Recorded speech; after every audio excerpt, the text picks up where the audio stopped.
and welcome back to my channel, The Moody Pages. I'm Chanel, your fellow mood reader, and today we're talking about advanced reader copies that I have been sent, or even just books in general. Actually, now that we're talking about it, I do have to eventually get some books off the shelf.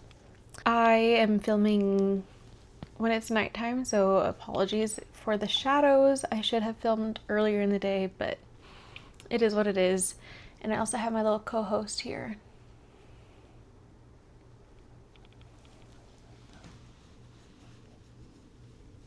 I feel very honored to have been sent any books, whether it's digitally or physically, and there are a few ways to get sent these books.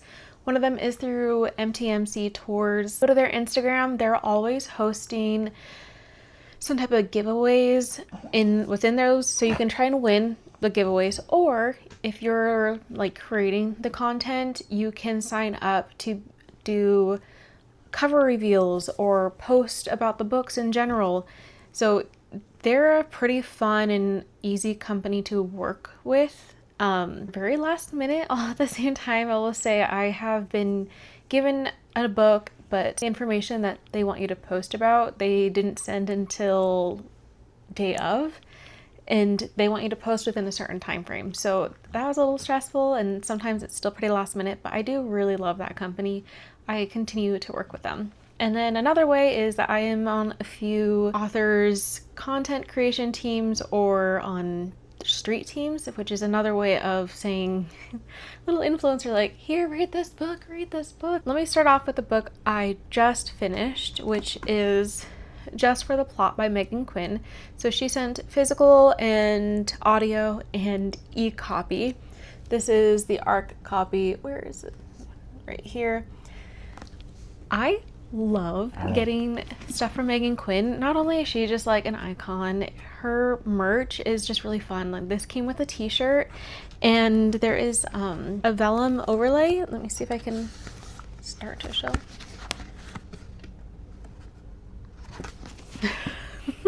So there's always some type of stickers or character art within her books. But anyways, Just for the Plot. This is book 2 in an interconnected series. So book 1 is about Graydon and Maple. This is about Bennett and Bauer. So Bennett is a baseball player, and he has a major crush on his sister's best friend, Bauer. They have an age gap, an 8-year age gap. Bauer is very important to Bennett. She is kind of like the crutch that held them together while him and his sister were really struggling. And she and Bennett text all the time. So she ends up texting him, hey, I'm moving to the area, and I'm actually looking at moving into this apartment complex, which happens to be his. And he sees this as an opportunity to finally show her that he is grown up, that he is this successful man, and that he is worthy of her time. Bauer ends up being really conflicted because the sister, who we actually see in another series, the Almond Bay series, her book was The Path to Loving Him, which, by the way, I did not like that book. That was probably my least favorite Megan Quinn book I've ever read, and I did not like the main character, Gabby. And once again, this book just confirms why I did not like that character at all. So anyways, I'm very passionate about that, I guess. I absolutely love this book. It's happening at the same time as Graydon's story, so we get to see them interact and some of their stuff happening at the same time with this. It's just all very fun. I love that it's interconnected. This released in July. So I am currently reading Moon Cursed by Holly Renee. Look at how pretty this cover is. Holly Renee, just the covers that she does, stunning, like beautiful. And I think you can kind of see here, I have my little Holly Renee shrine. But her cowboy romances are up there, and I think that the cowboy romances have more pretty covers, I guess you could say. Anyways, Moon Cursed, I'm going to give a very condensed version because I don't exactly know where it's going. I can kind of tell what the tropes are going to be, but we'll see. So anyways, this is about the drowned king. He is cursed with marrying a bride, and once he sees his bride's face, her mind is broken. Like, she goes crazy and ends up passing away. So he's cursed to take a bride in order to maintain some semblance of normalcy for his kingdom. Then we have Lou, she's been called the Sea Witch since she was born. And just like those titles alone, I'm like, ooh, this is gonna be good. The Drowned King, the Sea Witch. This sounds pretty good. I don't know. So far, so good. It's been slow a little bit. I'm 30% of the way in, and it's just finally starting to pick up enough for me to be like, okay, sweet, we're getting somewhere. I think that the first few chapters were just very heavy on the world building, because this is a little bit higher fantasy than the Veiled Kingdom series. The Veiled Kingdom was very easy to follow because there wasn't much world building, but this one, there's a lot of setting up the stage, and there's curses, there's goddesses, and whatever. So I am really liking this book though so far. Again, I'm only 30% of the way through. This releases November 3rd. I also have an advanced reader copy of The Sisters of Crimson House by Melissa Anderson Sweezy. Sweezy. Am I saying that last name right? I don't know, but I just thought it was a really funny last name, so there we go. Anyways, this book is about a family of psychics. They're actually pretty famous, and the main character that we're following, Charlie, she has not been gifted with the psychic gift. An event happens, and her family is dispersed around the world, essentially. Her sister Miranda is like all that. She was always living in Miranda's shadow. I should have started with that first, but Charlie is in charge of this house now, and she's like, you know what? I'm about to lose this house. I'm going to start making this a haunted attraction, and it's built on lies and cons and tarot readings.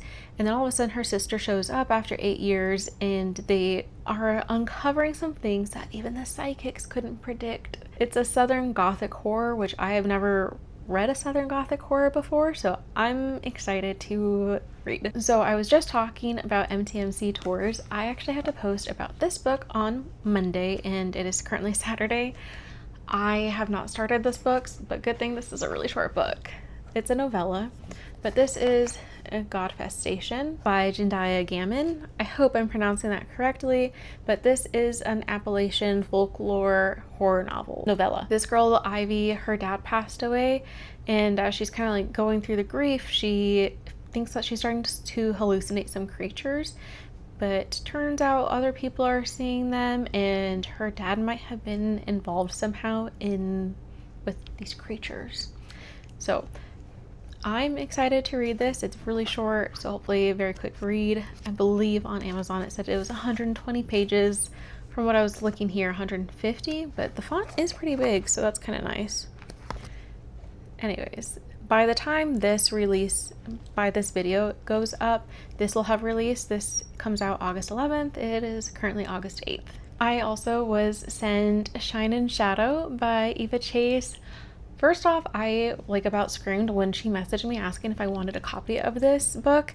I originally did a release for her first book, Bloom and Blood, through MTMC Tours.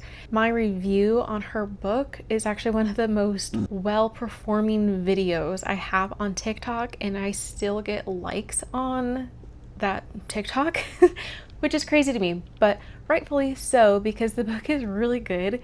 So this is book 2. Book 1 follows Elodie. She is living her normal life with her mates, and she is yoinked from that dimension into another one where she finds out that that version of her died, and her aunt wants her to find her killer. So now she has to go undercover into the school, pretend that she is this version of her, which is completely different. So she was normally raised poor, an outcast, and then in this life, she is a highly, a prestigious family. So very different, and in this world, her mates hate her guts, and she's trying to not instigate their mating, the match is what they call it. Because once you instigate the match, you get your powers, or they can get their powers too. So anyway, she's trying to not interact with them because she doesn't want to spark that, and she's living a life already where she's in love with them and whatnot. So that is a little fun piece to it. But this book, we're still continuing on with the murder investigation, and we're adding teachers to the investigation, which is crazy. Book 1 ended on a serious cliffhanger, and so did book 2. Like, the ending of this, I need more information. What are the implications of what just happened? I need book 3 now. So book 3, the cover reveal just happened, and I also am on Eva's street team now, like as of like 3 weeks ago. But I was sent this before I was accepted on the street team. But anyways, I also did just do a reading vlog that had this book in it. Sign up for publishers' newsletters because there's opportunities to win books, and that is kind of what happened here.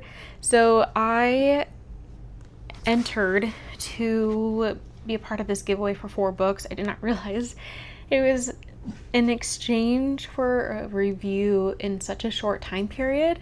But anyways, I applied because I was like, who am I out of probably hundreds, thousands of applicants? Well, I got an email. Congrats, you've been accepted, and you will be receiving books 1 through 5 of the Wells Ranch series by Bailey Hanna. And you have to post an unboxing by the 31st of July, and you have to read all 4 books and provide a review by August 21st. Okay. That was like a month to read 4 books. Book 5 came out, and I luckily don't have to review that one. Anyways, here are the books. They're all cowboy romances. This one was okay. I'm just giving like a little quick review, but this was all right. I was really nervous that this was setting the tone for the rest of the series because I just wasn't in love with it. It was just mediocre at best. This is book 2. I read this one and I brought this up in therapy. Apparently, this has a topic that is still sensitive 11 years later. I think that this was kind of healing for me because I didn't get to experience what this character experienced. And let me preface, there is surprise pregnancy in this, but the whole plot revolves around the pregnancy. So it's not like in the middle or the end that she gets pregnant. It's at the beginning. So first I was like, oh my gosh, I'm literally gonna hate this book so much if this is all we're talking about. No, I ended up loving it so much. It was beautiful. It was inspiring. I hope that men take a page out of Red's playbook on how to treat a woman when she is pregnant. Anyways, absolutely loved this one. For the 3rd book, I have this on hold on Libby, the audiobook. The first 2 I was able to listen to on audio, and I took some detailed notes. Book 3 is, I'm the 2nd person in line for the book, so I'm really hoping that it becomes available within the next week or so. If not, I'm gonna really have to start just reading. And then here is book 4, book 5. And so this I was really excited to receive. It came with a few other little trinkets for a PR package. And this is probably one of the most exciting PR boxes I have got, just because this is also a whole series and I love cowboy romances. Anyways, those are the ARCs, or books, that I have received so far within the past 2 to 3 months. I am so grateful for these books, for the authors and the publishers and the companies to work with me. I don't take it for granted. Let me know if you've read any of these books or plan to read any of these books. What would you like to see in a reading vlog? Would you like to see a little bit more horror, thriller? Because we got some of that in there, or romance, yada yada. Anyways, all right, thanks for watching, guys. I will see you in my next video. Bye.